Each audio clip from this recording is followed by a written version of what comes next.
Welcome, everyone, to another edition of the Conversations That Matter podcast. I have two special guests with me today I'd like to introduce to you. One is Will McRaney, who actually has been on this podcast before. He is now the president of the Bullock Institute, which is a seminary. And by the way, I just have to say, a lot of people keep reaching out to me and asking me, where's a good seminary to go to? Well, you might want to check out bullockinstitute.com. Where Will McCraney is the president. And then he's also the pastor of Island Chapel in Florida, former teaching professor. We also have someone new, though, to the podcast. That's Joni Hannigan. And she actually has been involved in a lot of things. She's a former Navy veteran. She's a former managing editor for the Florida Baptist Witness. She was also a correspondent with the Baptist Press and a former adjunct professor in journalism. You can find her work at the Truth is in Crisis blog. And Will, Joni, thank you so much for joining me and being willing, because I know it takes some bravery to talk about your stories and what's happening in the SBC. So thank you. Good to be with you, John. Thank you. Well, I'd like to start, if possible, with you, Joni, because you have a story that I think is very, not just compelling, but important. And I don't think a lot of people have probably heard about it. And many do know that there has been a report that came out recently from Guidepost on the SBC and sexual abuse specifically. But there's been a lot of discussion, we'll say, about it and whether or not it goes far enough, whether or not it covers all the things that should be covered. And you're actually one of the people I thought of because I've heard your story. I've heard you on another podcast talking about what you've been through. And there seems to be a large number of people. I know of others who are anonymous right now, but who are left out of this, a report like this. But their stories are very important. And so I was hoping maybe you could give us, Joni, your view of this report and also share your story. And however you want to do that, I just want to give you the floor. Okay. Well, my story is one of probably, many that that women have that had been very hurtful and disgraceful, something that I held in for years and affected me as a young woman and then as an older woman. And in 2018, before the Southern Baptist Convention, I decided that after a couple of years of therapy and counseling, I would go ahead and just because I'm always a purveyor of the truth, and I'm always on quest for the truth. And I've always been a pretty transparent writer, even in my days of writing for Baptist Press in the first person. I decided to go ahead and publish on a new website that I had created, The Truth is in Crisis, based off of James C. Heffley's The Truth in Crisis series.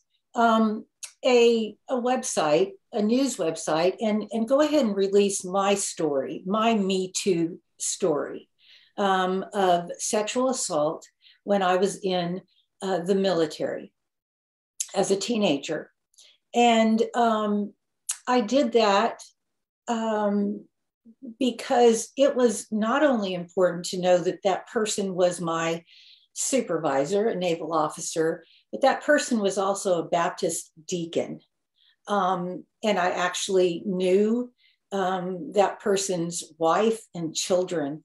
And so at the time that occurred and in later years, it was as you can imagine, an unimaginable, as you can imagine, but an unimaginable source of pain and hurt for me.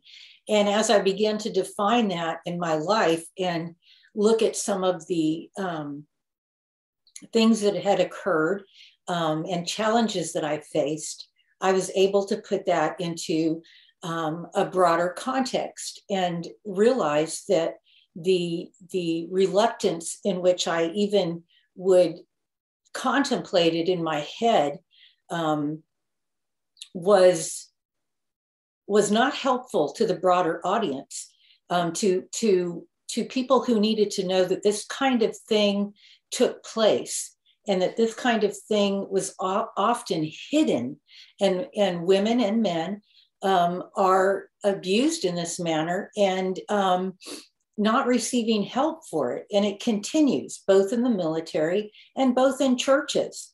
And at the time of the Me Too movement, this was very much in the news. And so it very much had the potential and did hurt me and hurt others as these things were talked about. So I wrote a piece describing my experience. And then I was keenly interested in what would happen at the SBC annual meeting in Dallas. And so I went there. Now, I had covered every meeting since 1987 for Baptist Press, for Indiana Baptist, for the Florida Baptist Witness. In some way or another, I was in that newsroom.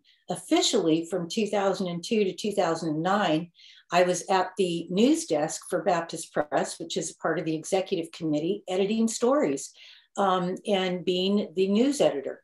So I'm very familiar with Baptist. I'm a Southern Baptist and very familiar with everything that's gone on in the newsroom and with the executive committee.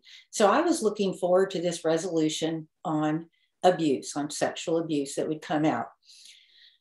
So much so that after the resolution was passed, I sat in on the resolutions committee meeting, press conference, and I was concerned that there was one thing that was not mentioned in all of this. And so I asked Jason Dusing privately afterwards, after the press conference, what he thought of the clergy penitent privilege. And the reason I asked that was I had in mind that I knew that other bloggers and news reports from the Louisville Journal in Kentucky had said that Kevin Ezell, our very own North American Mission Board president, had taken clergy penitent privilege in the case of a Mr. Maggard, a member of his church, who had later been found guilty of child molestation. And so I was very curious about the resolution and whether or not that resolution, whether the intent was to still be reporters of child abuse or sexual abuse, given that clergy in some states could just say, oh no, I'm taking clergy penitent privilege and I'm not going to be a reporter. I'm not going to tell. So I knew that this was kind of a subject of discussion. And so Jason said, oh, no, ma'am, that's not what we mean. We are fully behind all reporting. And no, he said, that's not the intent of this resolution at all. So shortly after the convention, I wrote a story. And my story basically talked about that I thought that the resolution on sexual abuse with the Me Too emphasis was simply a Band-Aid on larger issues, that it didn't go far enough, that it was too general. It talked about things that we'd already talked about in 2013, for instance. There was another resolution on reporting sexual abuse and making sure that your church was safe and you backgrounded people. And I was familiar with that all the way back to 2008 or 2009. We'd been talking about that. Make sure your church is a safe place for children, for children, for children. Very rarely did we talk about adults. And that was part of my concern, that even in that resolution in 2018, we merely hinted at adults. And yet in Me Too, the focus is adults.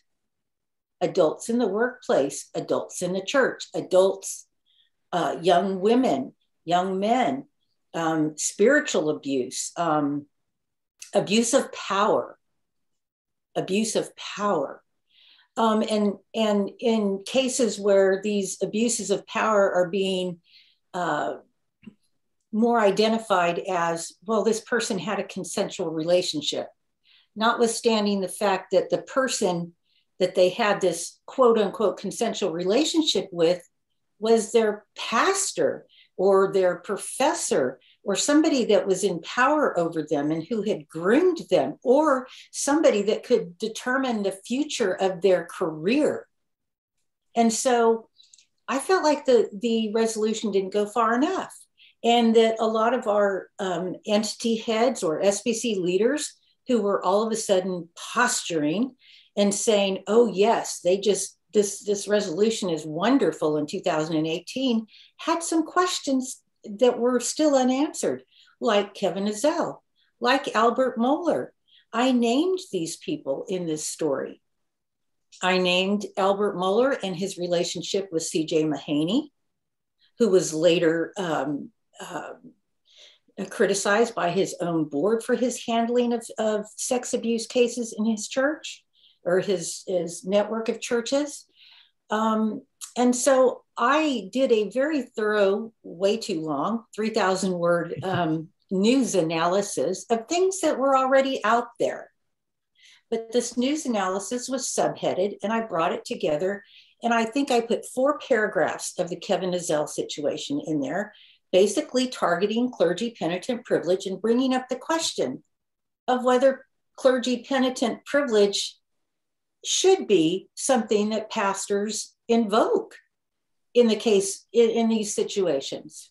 Well, it took hours, simply mere hours afterwards. After I posted the story, went to dinner with my family, got a text, looked at my phone, and Mike Ebert, North American Mission Board, now Vice President for Communications, longtime colleague of mine, who I'd communicated with about stories through the years, sent me this horrific, I felt, because my heart went through the floor, message that basically threatened me with libel for including Kevin Ezell in that report. And all I had done was reference with links the stories that had already been reported years previously. No elaboration, just simply said, this is what happened according to these news reports. For someone who's trying to get their life together, someone who's just gone through therapy, someone who is centered on, Lord, I need to fix this. I need to just have a renewal. I need your cleansing. I need to feel free from this. I need to focus on the truth. I need to be able to write stories free of fear, no fear. That's what ran in my mind all the time after having to walk away from a paper where that was starting to happen. It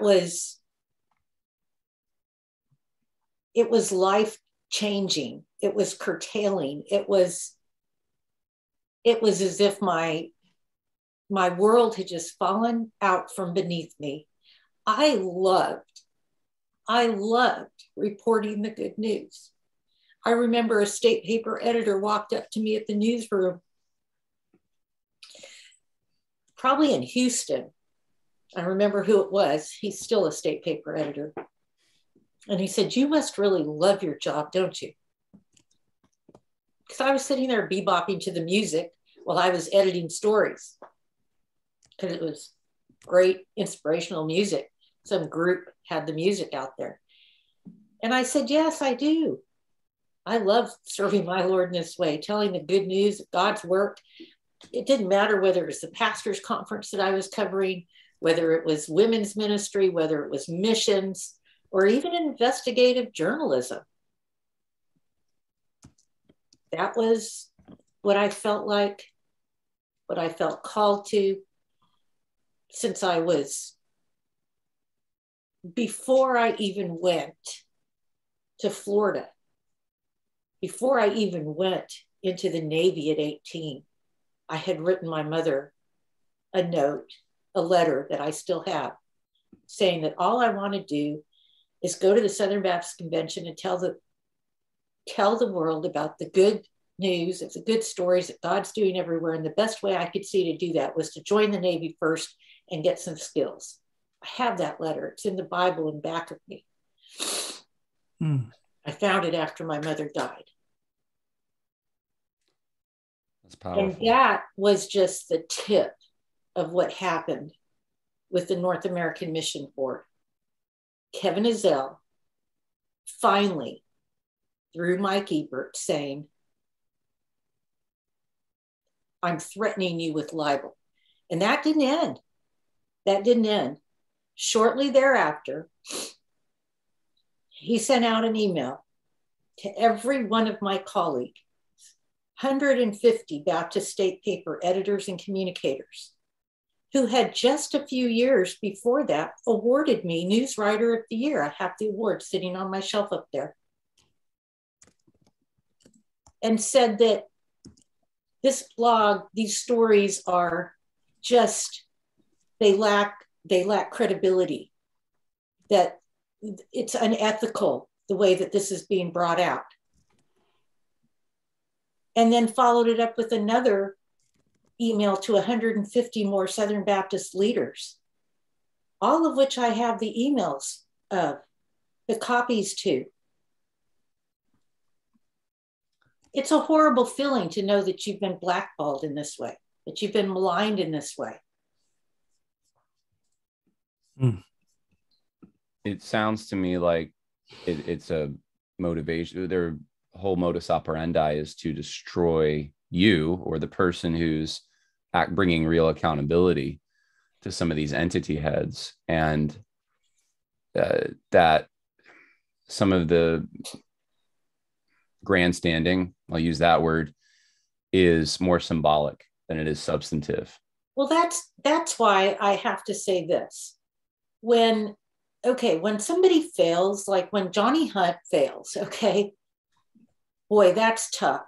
That's really tough. My whole family, tithes 20% because of Johnny Hunt's stories about his mom being a waitress. I mean, those are tough. I know Johnny Hunt. I've reported about Johnny Hunt. I've reported on every single important figure in Southern Baptist life for the last 30 some years.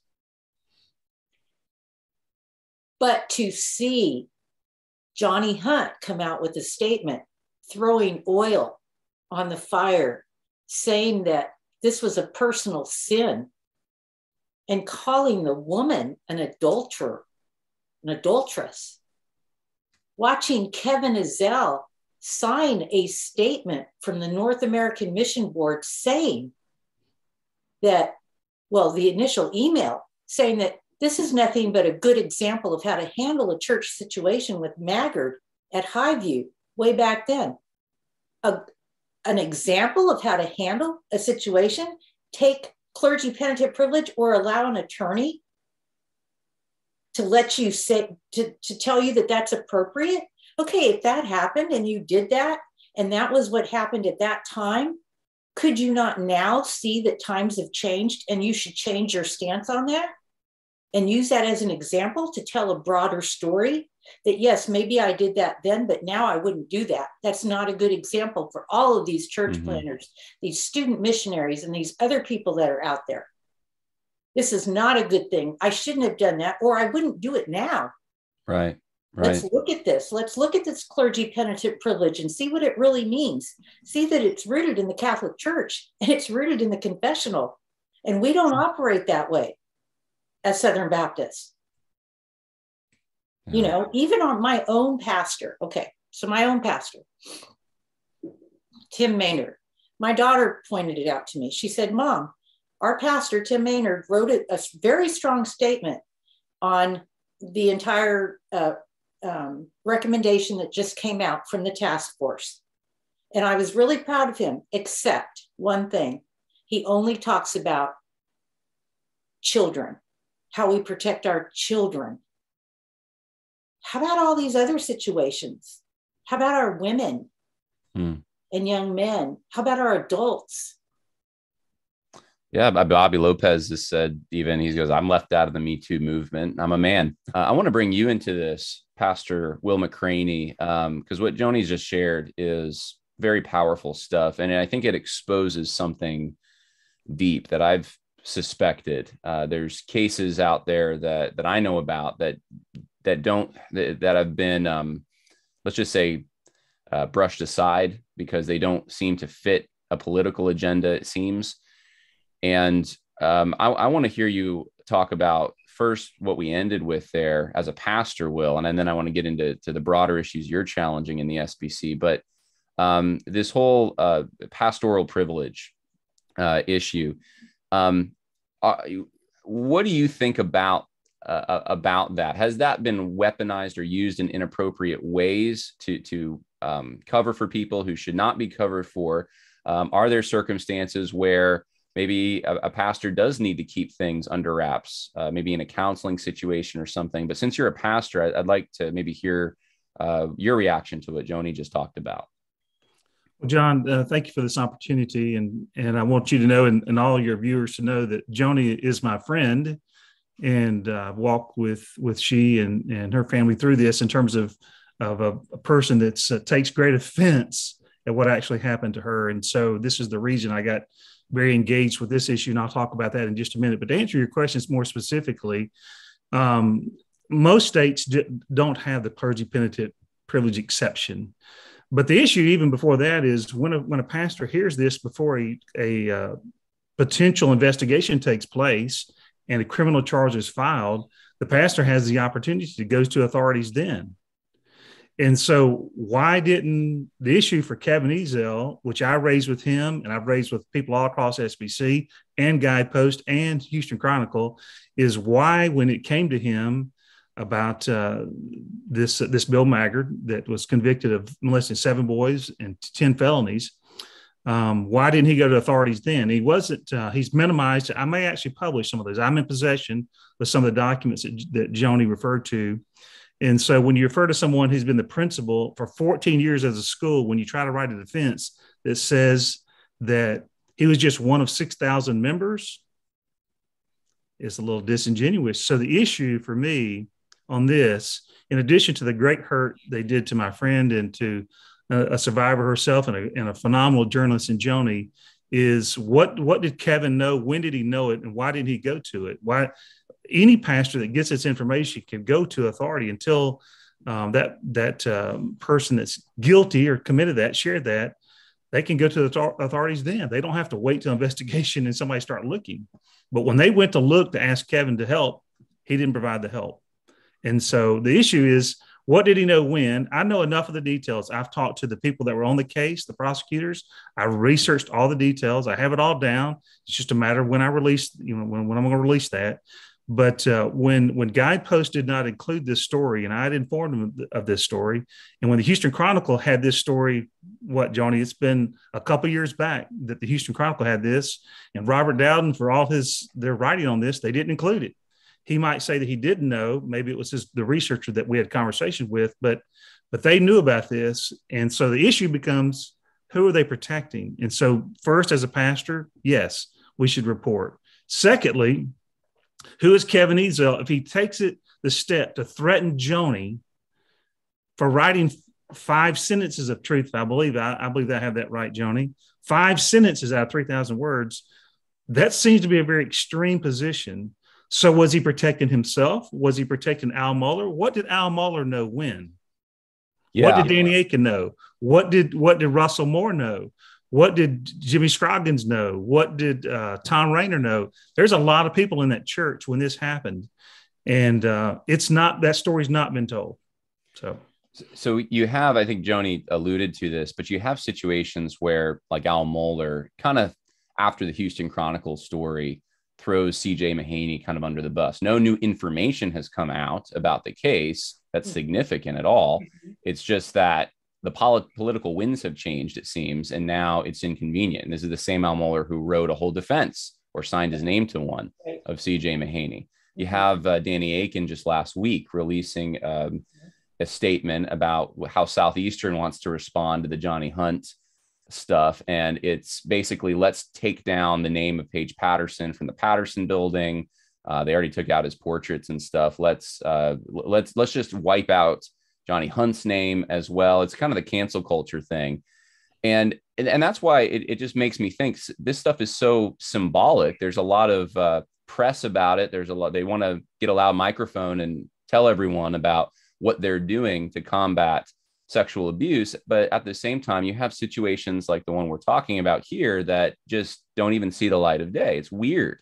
At the very least, it's strange, and it causes a lot of people to have questions.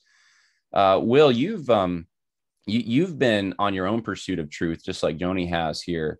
And I know your situation is not related to sexual abuse, but it is related to a mismanagement would be the light to the probably nice term to use, but it's really more of a bullying that you've undergone. And I know most people have heard your story. Would you just maybe briefly tell people kind of what you're going through, and then the situation that's actually going before the Supreme Court right now? Yes. Well, thank you for the opportunity to share that. John, really what happens in James chapter 3, we pick up this idea of selfish ambition. And what it says is it produces all manner of evil. What it typically produces when people have selfish ambition, it typically produces something in the area of sexual misconduct and financial mismanagement in some type of way. With this hunger for thirst, for power and control, I would not be surprised that we don't see more things come forward on some of these leaders. You've mentioned several of them, Kevin, Ezell, Johnny Hunt, and others, because these things just fit together. It doesn't mean they automatically do, but when you have an selfish ambition to gain more power and more control, and if you are willing to do that, to even hurt people while you're doing it, or to maintain control, that's really what it was with Joni's situation. Kevin, through Mike Ebert, directed or either allowed a threat against a journalist to maintain some sense of control and power. That's what that was about. To me, that's immediate fireable offense for both of them. It's just inexcusable. And so you see this kind of thing. So my particular story relates to the North American Mission Board, some of which I could talk about, and some of it we're talking about all the way to the Supreme Court. But actually what it is, it's a design to people to get what they want, when they want it, how they want it. And whoever gets in the way, regardless of the facts, they're just going to take it. And so that's really the story. And so you have the North American Mission Board telling district courts, the Fifth Circuit Court, and the United States Supreme Court that they have rights over state conventions and over their leaders, and they can interfere. Literally, their document says they can interfere, and that they can commit liable. They can slander a person and do it in writing, which is liable. They can defame a person, and there's no defense, that they have every right and authority to do so. And actually, they said state conventions are SBC entities, which is absolutely false. So as crazy as it sounds, we went all the way to the United States Supreme Court with the North American Mission Board and the ERLC with Russ Moore making false claims to federal courts. And so they can speak as to why they did this. That's really not, I think I have some ideas of why they did this, but in the end, it's about control and power. And that's what happened to Joni. It's what's happened to me. It's what happened to people like Bobby Gilstrap. But when Kevin Ezell chooses to interfere with a person's employment and capacity to make a living, that's immoral and it's illegal. And it must be pursued. And what they did to Joni is indefensible. What they've done to Bobby is indefensible. And I believe what they did in my situation is indefensible too. And what they did to Will, you can go back. We did a whole podcast on it, but they basically slandered you, Will, and tried to prevent you from gainful employment. And this consolidating tendency that I see, where these big entities are trying to usurp more power from state conventions over local churches, is a concern. And I know there's some speculation, there's some analysis, I should say, about whether or not that's part of even the push now with the sexual abuse stuff, is to put to consolidate more power at the top. When in reality, it seems like, just as your story, Joni, really revealed, is the abuse like this is on the local level. It's in churches. It's in for you, it was in the Navy.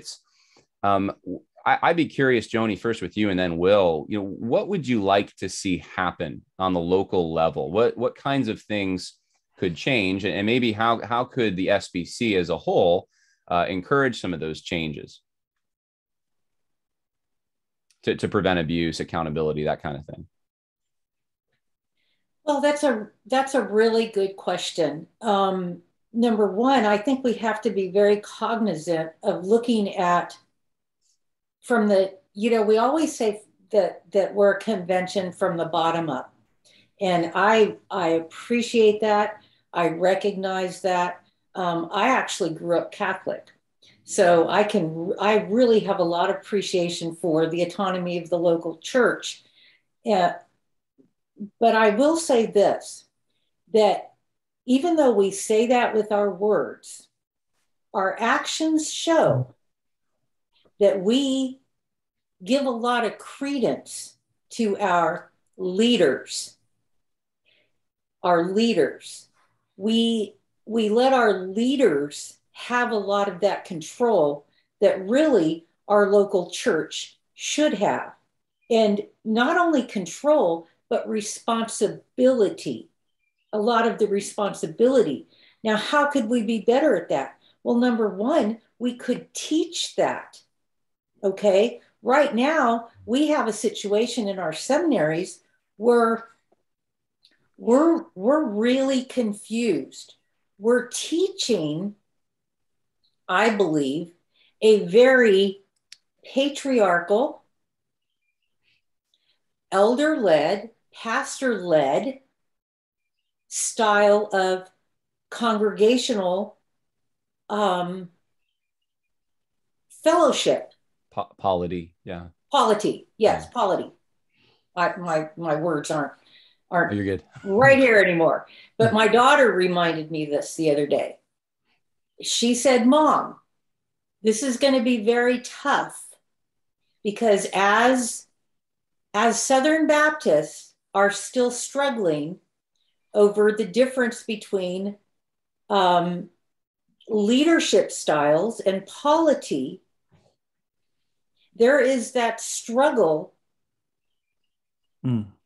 over the place of who actually leads the church. Do the members lead the church? Does the pastor lead the church? Do the SBC leaders lead the entities, or do the trustees lead the entities? Who gets involved? Does Kevin Ezell have a free ride to do what he wants, or free reign? Or do his trustees actually set policy? The difference between the day-to-day operations and the policy. Mm-hmm. Does the congregation really call the pastor, or does the pastoral staff or elders call a pastor or another elder to lead? It's getting very confusing. And I think that at the seminary level, that some of this stuff needs to be talked about and sorted out, because there seems to be a lot of confusion over whether we still are a convention that believes in the autonomy of the local church. And if we are, then maybe we need to look like it more, rather than leaders coming down and making decisions increasingly about what we print in our newspapers. For example, if you just look at the state of the newspapers, and this is a whole nother blog and a whole nother area of research. Al Mohler contributed to a book about the Baptist newspapers back in the 90s and predicted that if the Baptist newspapers went away, the whole state conventions would take on a different tone and we would be much more centric. I didn't know that. Wow. Yes, because he was the editor of a Baptist state paper, the Georgia Index, which is now part of the Georgia Baptist Convention. So it's no longer one of our historic papers per se, just like the Florida Baptist Witness became part of the Florida Baptist Convention just a few years ago, 2 years after I left, 2016. So as you lose those autonomous voices, everything becomes more centralized. You really have a different looking denomination. Now, how does this all play out into what I would like to see? It's interesting because as you see this more central approach to things, it is going to be a question of who then is in charge. Is there a database? Is it a database that's for informational purposes that people look at for information rather than qualification? But consider this. We right now endorse chaplains. Our North American Mission Board endorses chaplains for ministry. What does that endorsement entail? Right. Yeah. We do some of these things already. Yeah. You know, do we endorse church planners? Well, some people would say, yes, the North American Mission Board does, because, and they would say maybe, perhaps, because they have brought more of that into their own lap, leaving the state conventions out. In the case of Will McRaney, I think they said, yes, they do that. But then on the other hand, if churches do that and churches are autonomous, then there's that question of liability. So I think, you know, it's very hard to say, what do I want to see? I want to see educated people, people who know what the differences are, people who know what the difference, number one, they're educated as far as what is sexual harassment? What is sexual abuse? What is no? What is appropriate? Are we teaching these things? Are we teaching our children these things? Are we teaching our teenagers these things? Or are we teaching them the good old boy, oh, everybody's got to sow their wild oats, so, you know, and then nobody talks about it. And then the youth pastor gets transferred to a different church. Because that's what we're talking about here. And I've heard those stories of the transfers and not actually dealing with some of these problems at the root. And we're talking about even in the case of Maggard, he apparently said, well, he got counseling for his issues. And those were years ago. Well, how about all the children that he left in his wake? Did they get counseling for the issues that they had or were going to have as adults? It doesn't mention that. Yeah. I mean, Joni Hunt says he went through a time of repentance and restoration with his wife or whatever. Well, how about the people now who are learning about what their beloved pastor did and have those images in their mind, or their beloved SBC leader? Yeah. And he calls it a personal sin. Where is our biblical education on those things? And why in the report are they allowing our legal system all of a sudden? One of the recommendations is that if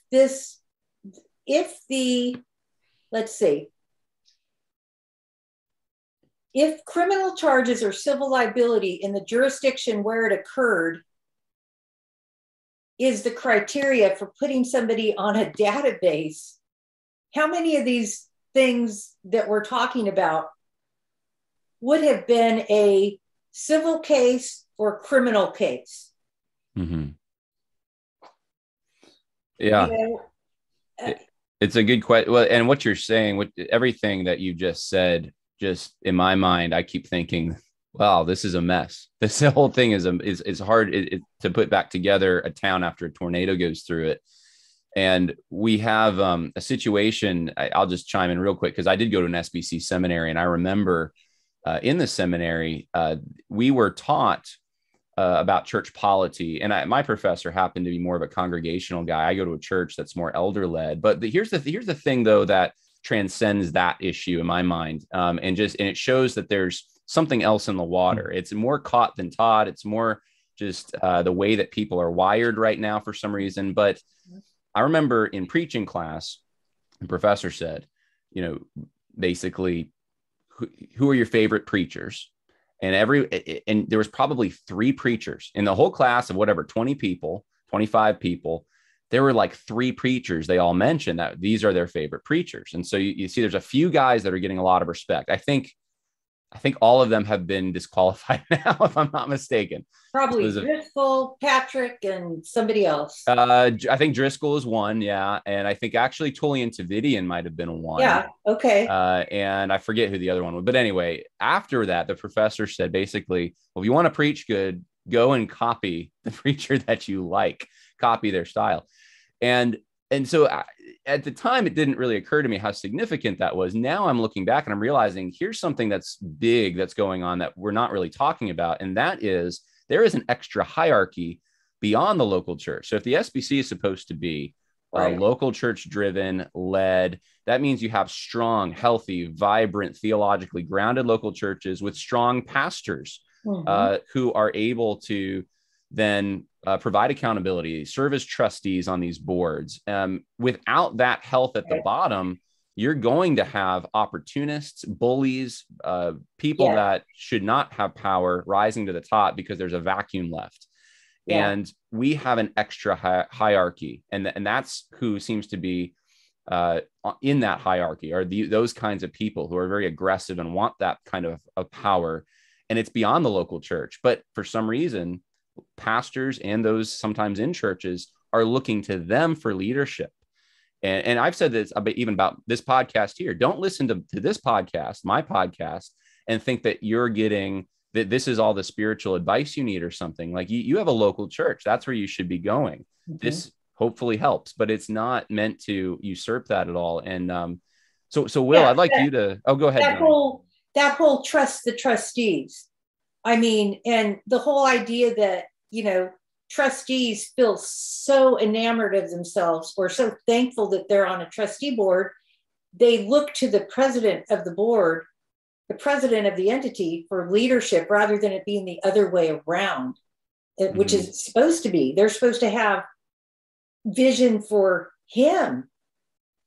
Yeah. It's mind-boggling that we've let it become a celebrity-driven denomination.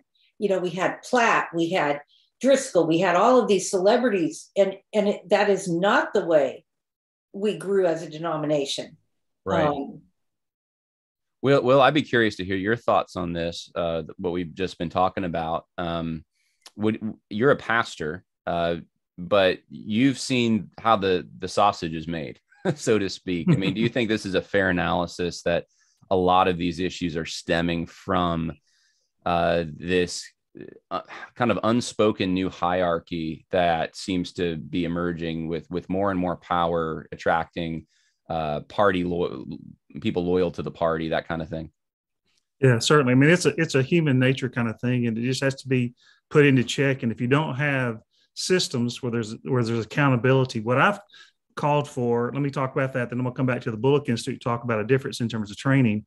But what I've called for at the North American Mission Board and other places is for a full investigation now, not just around Joni, but the entirety of the North American Mission Board. Let's get rid of the NDAs. If they want to do something, the trustees today, wipe out all the NDAs unless there's some particular specific reason in a given case, and let the people talk and let them come forward. We have to want to get cleaned up and not just posture. The NDAs can go away. They need to do a full investigation there, and they need to do a full investigation in terms of a forensic audit of the North American Mission Board, because money and sex continue to go together. It has throughout history. So did Joni hunt? Was there a payoff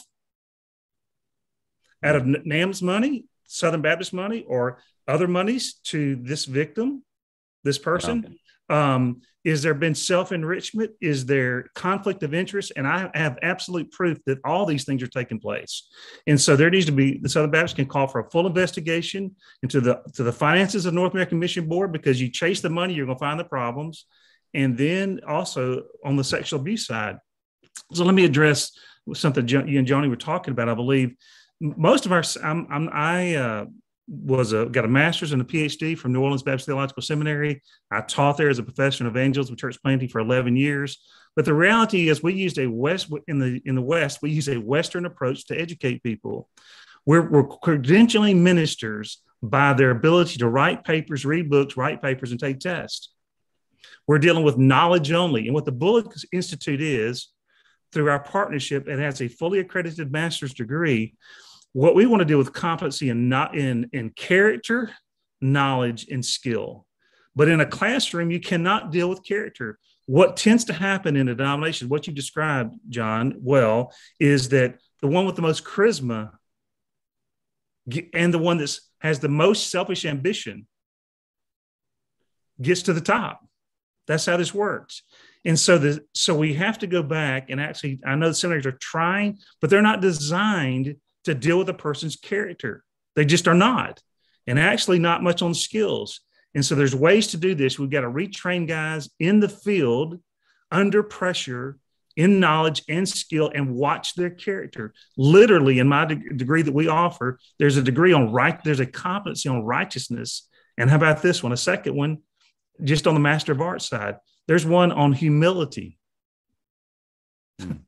And so we're not doing this. I'm not opposed to our approach. It's just, I started saying in 2005, this isn't getting it done. And so we need to do a better job on the preparation side. Joni can certainly speak best at the local level because of her experience. And then with these entities, the way to do this is have full transparency. And anyone who's not for an investigation, North American Mission Board, into the finances, into the sexual abuse that's taking place there, you're on the wrong side. Yeah. Anyone who cares, actually accountability, John, one more point. Accountability and transparency, it is good for the giver. It is good for the leader to have the accountability, and it's good for the institution. The only person it's not good for is those that need to be caught in what they're doing. Yeah, I could not agree more. I want to ask where people can go to support you and what you're doing, because I know you need to raise some money for, you're trying to keep some bad guys accountable, so to speak. And NAM, where can people go to support you financially? Because I know you got a big need coming up. Right. Well, we've got to hire expert witnesses. The North American Mission Board basically has unlimited resources. They've taken, everyone knows that's Baptist, knows they've taken false statements to United States courts and all the way to the Supreme Court. And so they have unlimited resources. So I had some friends that have kept encouraged me to start a GoFundMe. So we have a GoFundMe. The people can give that way if they need to give anonymously, or they can give that direction either in a known or anonymous way, or they can give to the Bullock Institute. That will be helpful to me in an indirect way. So they can go to the Bullock Institute as well and do that. Or just contact me. You'll send me the link then, so I can put it in the info section. Yeah. And I'll put it there. So people can go down below. They can look at the info section. There'll be a link for the, was it GoFundMe you said? And then, and also the Bullock Institute. Joni, where can people go to check out what you're doing? You're writing still. I know you just had an article I read and posted from last week. Well, I mean, I'm just, every once in a while, I'll publish something on that blog, The Truth is in Crisis. I don't regularly post to it and don't see myself doing that. Okay. It takes too much of a toll on me. I have not been in good shape this week trying to review and just look at things. It's too much. It's not good for me. Well, John, let me say one thing here about Joni's story. Let me just mention one more thing is people need to understand, they don't need to say that Joni just got threatened. What happened is Kevin Ezel, through Mike Ebert, used the trust and the power and the position and the weight of the entire North American Mission Board to place it right on Joni Hannigan for telling the truth. If that's not fireable, I don't know what is. I mean, like before the sun goes down. I've said this publicly. I've written about this. I know the details. I know the situations. and it just cannot be tolerated. If every sexual abuse victim is not screaming and yelling about a journalist being threatened for writing truth, I don't know what else they want to see happen. It's insane. There's no doubt about it.